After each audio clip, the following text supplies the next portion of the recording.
vous avez lancé la notion de interterritorialité. Alors, qu'est-ce que vous entendez par là?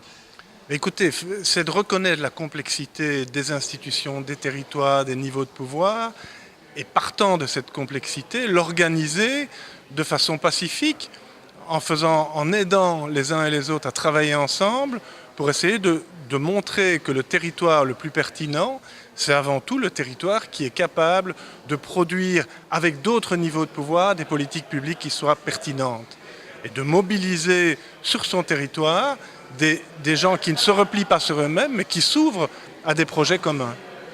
Vous avez dénoncé aussi une confusion aussi sur le terme de bassin de vie. Pour vous, un bassin de vie, ça n'existe pas vraiment. Non, c'est-à-dire qu'on confond deux choses. On confond une analyse, je vais dire à la française, statistique, construite sur l'INSEE, objective, ou qui se veut objective et qui montre quelles sont les zones de déplacement des personnes, donc fondées sur la mobilité, pour aller conduire leur enfant à l'école, pour aller au travail, pour aller faire leurs courses, etc. Et on dit ces gens-là, ils vivent dans cet espace-là. Et puis à côté de ça, il y a un bassin de vie qui est une aire supracommunale, qui est fondée sur un projet commun qui est bâti par les acteurs de ce territoire et qui sont capables de vivre ensemble un certain nombre de visions et un certain nombre de stratégies. Ce sont deux choses différentes. Dans le premier cas, le bassin est donné sur des données, il n'est pas définitif parce que ces mobilités peuvent se transformer aussi. Et puis dans le deuxième cas, c'est une adhésion librement consentie des acteurs et des communes à un projet commun. C'est deux choses différentes. Et je pense que la deuxième est appelée à beaucoup d'avenir. La première restera dans les casiers des géographes et des analystes, mais la deuxième, c'est un lieu de redéploiement commun, de vie industrielle, sur lequel on peut travailler et sur lequel on peut créer des institutions de gouvernance. Le SDER est actuellement en cours de révision. Quand on lit le SDER, le projet, la province en est quasiment absente. Comment interpréter cela? Oui, c'est assez surprenant parce que la province reste un acteur qui est important.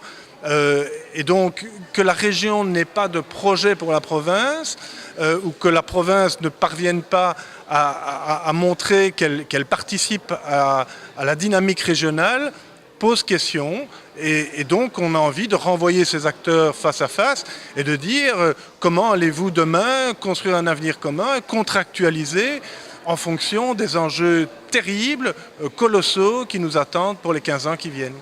La province est parfois un peu trop timorée, un peu trop sur un mode mineur.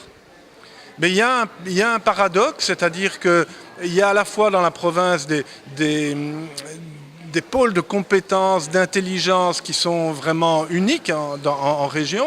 On en a quelques-uns sur le Hainaut ici, comme Hainaut Développement, comme l'Observatoire de la santé, etc., où vraiment cette compétence peut être mise, elle est de niveau régional. Et puis d'autre part, on a le sentiment que aussi bien dans sa dimension politique que dans son existence de gouvernance, c'est-à-dire d'activation des acteurs, eh bien, elle n'apparaît pas comme un territoire pertinent. Alors là, il faut probablement mettre en adéquation ces deux dimensions. Maintenant, une province n'est pas l'autre. On voit que dans la province de Luxembourg, elle est l'acteur de référence.